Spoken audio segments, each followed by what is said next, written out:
Muito bem-vindos ao Bit by Bit, onde a gente revisa as notícias mais importantes da semana para os mercados. Já vamos abrir falando do Boletim Focus, que aumenta pela 10ª semana consecutiva a sua previsão para o IPCA em 2022, prevendo agora 6,59%, enquanto a variação do PIB se mantém baixa em 0,5%. Para a taxa Selic, as expectativas também subiram para uma Selic batendo 13% ao ano. Também tivemos informações do IPCA 15, a prévia da inflação, que fica em 0,95% para o mês de março, sendo o maior patamar em 7 anos. Em 12 meses, o índice acumula uma alta de 10,79%, continuando a tendência de reaceleração da inflação vista a partir de fevereiro. Entre as tentativas do governo para controlar a inflação, eles zeraram o imposto da importação de etanol e de 6 alimentos até o fim do ano. A medida também inclui uma redução de 10% da alíquota para equipamentos de informática e telecomunicações de forma permanente. O custo estimado é de R$1 bilhão por ano aos cofres públicos. Os alimentos que terão o imposto zerado serão café moído, margarina, queijo, macarrão, açúcar e óleo de soja. E com todo mundo olhando para a inflação, a confiança do consumidor recua em março, devido à preocupação com a mesma. Os dados são da FGV. O índice teve uma queda de 3,1 pontos, chegando a 74,8 nesse mês, o menor patamar desde janeiro, que registrou 74,1. Os consumidores brasileiros mostraram preocupação com inflação e endividamento. A insatisfação dos consumidores sobre a situação financeira familiar atinge o menor nível desde abril de 2016. O índice da situação atual caiu 2,6 pontos, enquanto o índice de expectativas caiu 3,2. Porém, mesmo em meio aos medos da inflação, o presidente Roberto Campos Neto do Banco Central indica o fim do ciclo de aperto monetário para maio. Na última semana, o Banco Central subiu a Selic em 1 ponto percentual e indicou um novo ajuste de mesma intensidade em maio, o que deve levar a Selic para 12,75% ao ano. Além disso, Roberto Campos Neto disse que se o cenário internacional se agravasse ou houvesse algum outro choque que afetasse as expectativas na mesma direção, o Banco Central poderia repensar o cenário, fazendo um movimento adicional em junho, mas esse não é o cenário mais provável. Então, apenas com uma degradação do cenário internacional ou alguma outra coisa que não possa ser prevista agora, a próxima alta da Selic de mais 1 ponto parece que será a última. Inclusive, o presidente do Banco Central também previu o pico de inflação nessa fala. Ele disse que o pico da mesma deve ocorrer em abril, atingindo 11% no acumulado de 12 meses. Falando agora de indústria brasileira, a confiança caiu em 22 dos 29 setores. O maior recuo de confiança foi na indústria de transformação, no segmento de máquinas, aparelhos e materiais elétricos. O seu índice passou de 58,7 em fevereiro para 53,3 em março. Também houveram reduções expressivas na confiança nos segmentos automotivo, de metalurgia, biocombustíveis e produtos de metal. Porém, produtos diversos, calçados e suas partes, farmoquímicos e farmacêuticos, confecção de artigos de vestuário e acessórios e produção de madeira viram um aumento no seu índice de confiança. E em meio à guerra que está ocorrendo na Europa, a Coreia do Norte segue querendo mostrar seu poderio bélico. Um míssil deles caiu a menos de 200 km da costa do Japão. Falo também dos pedidos de auxílio-desemprego nos Estados Unidos, que caem mais uma vez a 187 mil na semana. Essa é uma queda de 28 mil pedidos quando comparado com o período anterior. A previsão de analistas consultados pelo Wall Street Journal era de 210 mil solicitações. É aí os Estados Unidos que segue mostrando a recuperação do seu mercado de trabalho. No setor corporativo tem que falar de Itaúsa, Nvidia, mas vou começar pela Ambipar, que compra a FlyOne e entra no mercado de atendimento por aeronaves. A FlyOne é especialista em serviços aéreos de atendimento emergencial e de combate a incêndios florestais, operando helicópteros de pequeno, médio e grande porte, veículos terrestres de apoio e equipamentos especiais. Com a aquisição, a empresa se torna-se Ambipar Response Air e deve contar com uma gestão estratégica e estrutura do grupo Ambipar para impulsionar seu crescimento no mercado de atendimento emergencial para aeronaves. Além de permitir a entrada da Ambipar nesse mercado, a aquisição reduz o tempo de resposta para os atendimentos da carteira atual de clientes da empresa. Já a Itaúsa fez um movimento que, honestamente, não me agradou muito. Ela vendeu, mais uma vez, R$1,8 bilhões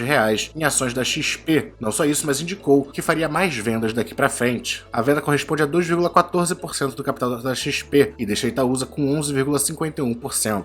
Não só isso, mas a Itaúsa e a Votorantim fizeram uma oferta de R$4,1 bilhões a Andrade Gutierrez por uma fatia de 14% da CCR. A oferta é de R$13,75 por ação, representando um prêmio de 5%. Sigo falando da Nvidia, que revela novos chips de tecnologia para acelerar a computação de inteligência artificial. A GPU mais recente, chamada H100, pode ajudar a reduzir o tempo de computação de semanas para dias, dependendo do trabalho envolvendo o treinamento de inteligência artificial. Esses chips serão produzidos através do moderno processo de de 4 nanômetros da TMSC, com 80 bilhões de transitores, estará disponível no terceiro trimestre, de acordo com a Nvidia. Para finalizar, quero falar um pouco de criptomoedas. Primeiro, que o chefe do Comitê de Energia da Rússia informou que vão aceitar Bitcoin em troca de petróleo e gás, pelo menos vindo da China e da Turquia. Esse é um movimento muito interessante que muitas pessoas do espaço de criptomoedas já vinham comentando, a possibilidade de, devido a tantas sanções, o Bitcoin, uma moeda imparcial, ser uma oportunidade para a Rússia de manter os seus sistemas de pagamento abertos sem ter que criá-lo do zero, e isso estar acontecendo é de fato mais um voto de confiança para as criptomoedas. Agora, o contrário de um voto de confiança é o que a Tailândia vai fazer, proibindo o uso de ativos digitais como meio de pagamento. A regra se institui a partir de abril. O órgão regulador dos mercados no país tem medo que o uso de criptomoedas afetaria a estabilidade financeira e a economia geral do país. Olhando o mapa da S&P 500 com os destaques da semana, a gente vê que algumas empresas de tecnologia performaram muito bem. A exceção fica com comunicação e software. O setor financeiro ficou bem dividido, petróleo e gás performaram bem junto com as utilities e materiais básicos. Medicina, restaurantes e imóveis tiveram uma performance abaixo da média, enquanto ativos defensivos também tiveram uma performance equilibrada, porém mais pro positivo. O Ibovespa, na perspectiva semanal, teve uma alta de 3,27%, passando essa Fibonacci e fechando a semana bem de encontro com essa daqui. Essa é a segunda semana consecutiva do Ibovespa com ganhos superiores a 3%.